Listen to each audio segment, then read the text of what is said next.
March 11, 2011, off the northeast coast of Honshu, Japan. For 6 long minutes, the ground shook harder than anything modern Japan had ever recorded. A magnitude 9.09 megathrust earthquake ripped along the plate boundary where the Pacific Plate dives beneath northeastern Japan. No, this is longer. This is long. This is an aftershock from the one that we just had up in... The strongest quake in the country's history and one of the largest ever measured worldwide. Within seconds, smartphones buzzed, TV programs were interrupted, and an urgent message flashed across train cart displays. Strong earthquake, prepare for intense shaking. But this was only the beginning. Oh my God! Oh my God! Helena! Oh my God! The days before, a restless coast. 2 days earlier, on March 9th, a magnitude 7+4 shock had rattled the same offshore region. Seismologists noted elevated activity along the Japan Trench, but Japan is one of the most earthquake-prepared nations on Earth. Along the Sanriku and Tohoku coast, schools drilled evacuation routes to high ground. Tsunami hazard maps hung in community centers. Kilometers of seawalls and breakwaters guarded fishing towns and ports. Japan was ready for earthquakes. It was not ready for what would follow.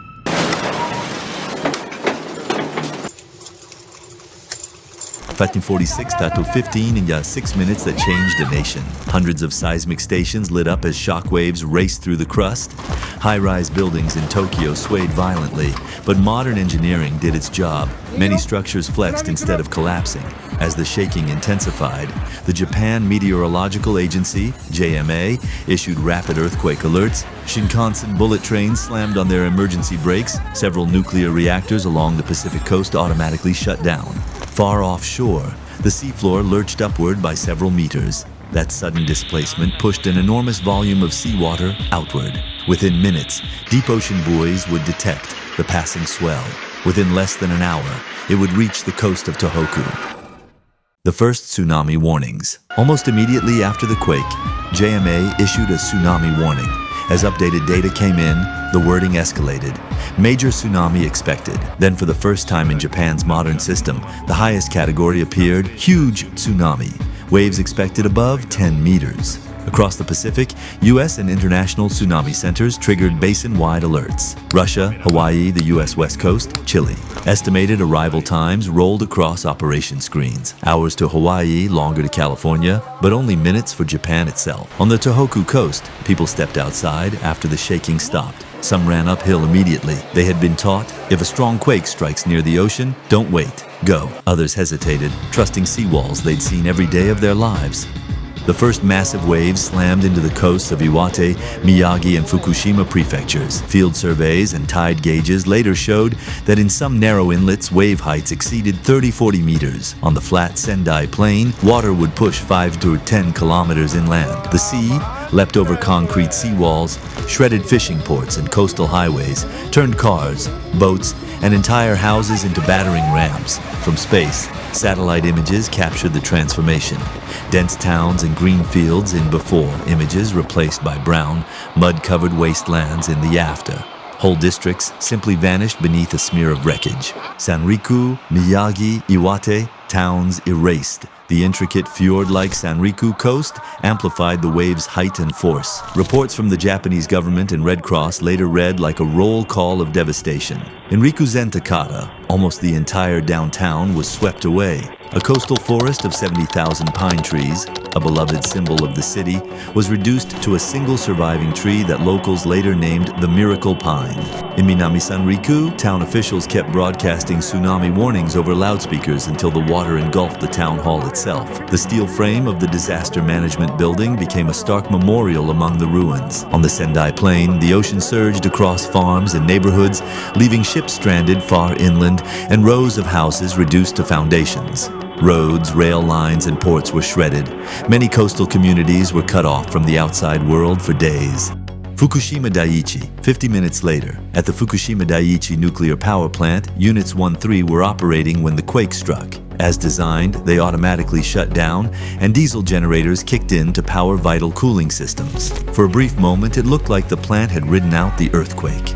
Then, about 50 minutes after the quake, the tsunami arrived. A wall of water taller than the plant's seawall surged over the site, flooding turbine buildings, electric panels, and diesel generators. The plant lost almost all power, both external and backup. From that moment, a second disaster began. You can see from this map, these are the epicenters. The dots are misleading because they don't give a good impression of the size, but the actual main shock broke an area of crust. Nightfall and the nuclear crisis. In the hours that followed, operators struggled to cool the reactors with improvised methods. As water levels dropped and fuel heated up, steam and hydrogen accumulated inside the containment structures. On March 12th, around 3:36 p.m., a hydrogen explosion tore apart the upper part of Unit 1's reactor building. Evacuation zones were expanded to a 20-kilometer radius. On March 14th, Unit 3 suffered a similar explosion, and on March 15th, Unit 4's building was damaged. In the following days, emergency crews injected seawater, vented reactors, and fought to stabilize spent fuel pools under intense radiation and global scrutiny. The International Atomic Energy Agency, IAEA, would later rate the accident as level 7 on the Innes scale, the most severe category matching Chernobyl. In total, more than 160,000 people were evacuated from around the plant and surrounding communities. Many would not return home for years, and some areas remain restricted even today. The human cost, official Japanese and international tallies tell the scale of the tragedy. Over 15,000 people confirmed dead, thousands more missing, tens of thousands injured. When missing persons are accounted for, more than 18,000 lives are believed lost to the earthquake and tsunami. USGS estimates at least 15,703 killed, 4,647 missing, 5,314 injured, more than 330,000 buildings across eastern Honshu destroyed or damaged. At the peak, roughly 470,000 people were displaced, sheltering in school gymnasiums, public halls, and temporary housing units. Years later, tens of thousands still lived away from their original homes, and about 1,000 remained in temporary accommodations more than a decade on. Fishing fleets, farms, coastal factories, hospitals, and schools, entire local economies collapsed in a single afternoon. Economists would later call it one of the costliest natural disasters in history, with direct losses in Japan alone estimated in the hundreds of billions of dollars. A global response. Within hours, Japan activated the International Charter, Space and Major Disasters, requesting satellite imagery to map the damage. Over the next days, dozens of radar and optical satellites captured the flooded plains, ruined ports, and crippled infrastructure, giving rescuers crucial situational awareness. Countries around the world sent urban search and rescue teams, medical staff and supplies, emergency shelters and water systems, radiation experts and monitoring equipment. The IAEA, the OECD Nuclear Energy Agency, and national regulators launched post-Fukushima safety reviews that reshaped nuclear policy worldwide. Stress tests, higher seawalls, backup power systems protected from flooding, and tougher standards for worst-case scenarios. 10 years later, rebuilding a coastline. A decade after the disaster, Japan's Reconstruction Agency and government reports describe a transformed coastline. Coastal highways like the Sanriku Expressway rebuilt and raised to higher ground, new, taller seawalls and continuous embankments constructed along vulnerable stretches, land use replanned so that homes move uphill while parks, fields, and green belts occupy low-lying, high-risk zones, long-term mental health and community support programs for survivors. Satellite images show the change. Where debris once filled harbors and plains, new neighborhoods and infrastructure appear, crisscrossed by higher roads and braced by sea defenses. Yet scars remain, empty lots where communities once stood, quiet exclusion zones around Fukushima, memorials marking the reach of the waves. What Tohoku 2011 means?